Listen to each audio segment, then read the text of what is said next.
Congratulations, Mr. and Mrs. Parker, on your retirement. We'll be happy to cash out your retirement account today. Just a few of the details. Great. Now let me go get your money.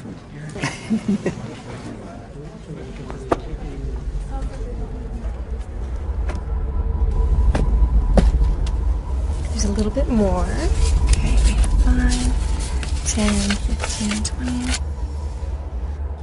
That's it. Now don't spend it all in one place.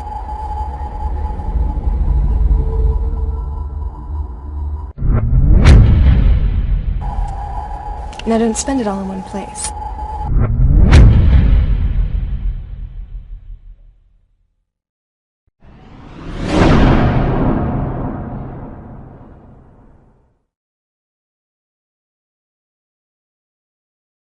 Should you save currency or money? There is a difference. You work hard to create income for your family.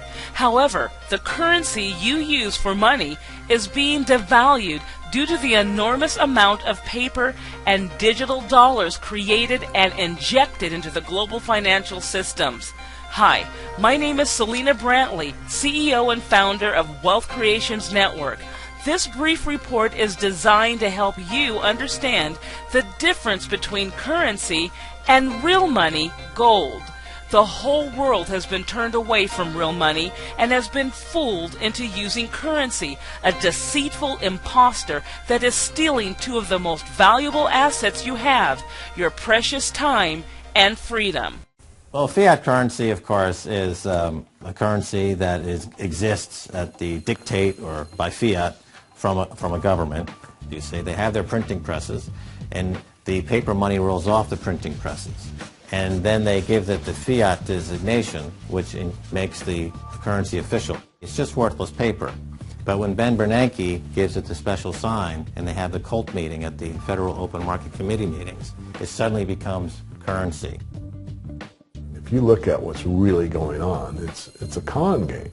And so there's confidence. Well, the Federal Reserve is very forthright about what they're doing. If you read their websites, they'll tell you it's a confidence game. They tell you that there's no intrinsic value in their money. They'll tell you that they print it backed by absolutely nothing. They actually display all these facts.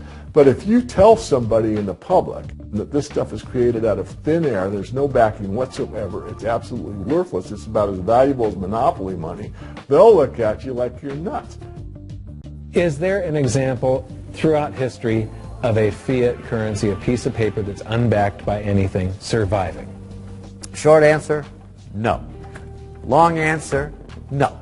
And here's why. When Addison Wiggin took over at the Daily Record, when they got cranked up, Bill Warner asked him to catalog all of the fiat currencies throughout history and what happened to each of them.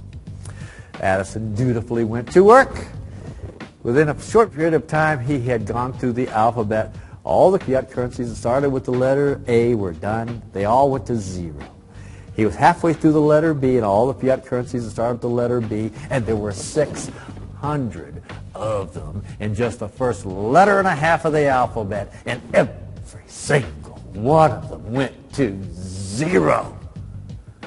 Every one. 600 fiat currencies that start with the letter A, and half of the ones that start with the letter B are 600 of these things. Not one ever came close. You think this one, the United States dollar, is going to be the first one after all that? I don't think so. No. No currency, fiat currency has ever survived. None.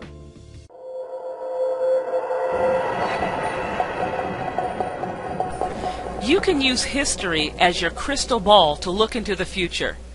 As the recent footage shared, history dictates every previous fiat currency. Any currency that was not backed by assets has collapsed. The US dollar is the longest lasting currency that's not backed by assets.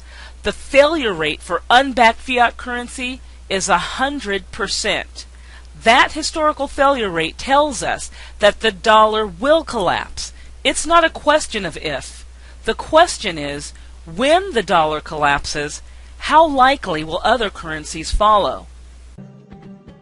In the past several years, I've spoken in many countries about the crisis that's coming, and a lot of people think that they're going to be okay in their country, that it's only going to happen to the United States or maybe the United States in Europe. But what they don't realize is that this is a global phenomenon.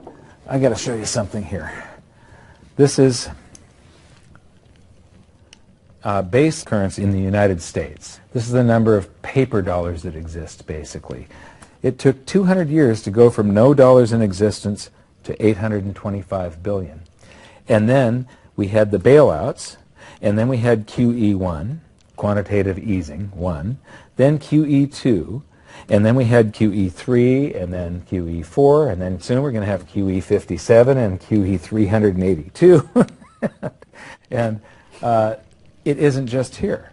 This is what the Canadian currency supply looks like. This is Australia, South Africa, Russia. Now, this starts out in just the year 2001, and this is like 18 times more currency in existence in a little over a decade. Here's Singapore, same story. Look at that, since the crisis, just bam. India, China, every government on the planet is doing this insane deficit spending and expanding their currency supplies, doing bailouts, and history shows that there is no example of this turning out well. It is sometimes amazing that we haven't experienced more inflation than we have. If they keep expanding the money supply so vastly, why aren't our prices growing faster than they really are? And the answer is that a good chunk of the money that the Fed created has been shipped overseas. I remember early in my research I heard this expression that the Americans have exported their inflation. I thought, what is that? How can you export your inflation? Put it in a box and send it out? What do you do? Well, now I understand. You export your inflation by simply sending all these dollars that you created to these other countries, and then they send you their refrigerators and their cars and whatever, their TV sets. So you get hardware, and they get little pieces of paper. It's a great deal for the American people for a while. For a while. Sooner or later, all of those pigeons come home to roost. When the time comes, as it looks like it's now coming, when the rest of the world is saying, we don't want to play this game anymore, Uncle Sam's dollars are just becoming worthless, there are too many of them, we've got to find something else other than American dollars, then those dollars start to come back to America. People say, we don't want them anymore, what do we do with them? Once this revs up, and we've got this little trickle of money coming back that we previously exported, once it becomes a flood, and it starts to rush back, now we are getting our former exported inflation brought back to us, and then we'll see the quantity of money inside the United States grow much more rapidly even than the Federal Reserve can create it, because we're getting a previous money back. And that's when we will really see the tanking of the U.S. dollar in terms of what it will buy. When you have a runaway inflation, it's punishing the very people who are most productive in society. In other words, the people that produce more than they consume and save the difference. The problem is that those productive people, the savers, save in their national currency. And unfortunately, the national currency is just a fiat piece of paper at this point. So when it's destroyed through runaway inflation, that $100,000 that you were hoping to retire on doesn't exist. And the things that you were going to buy with it and provide for others don't exist either. Now what are you going to do? So that all seems pretty scary. However, this is going to happen, and you can only play the hand that you're dealt. But the great news is that gold and silver always end up doing an accounting of the expansion of the currency supplies. Basically, the will of the public and the free markets. When governments do this kind of stuff to their currency supply, they debase it. Eventually it comes back in inflation. People sense the loss of their purchasing power. They rush back to gold and silver, and they bid the value of the gold and silver up in the country until it meets or exceeds the value of all the currency in circulation.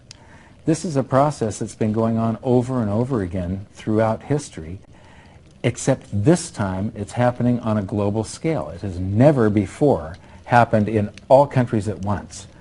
And that means that this is the greatest wealth transfer in history. Therefore, It's the greatest opportunity in history, and it's not going to happen again in your lifetime.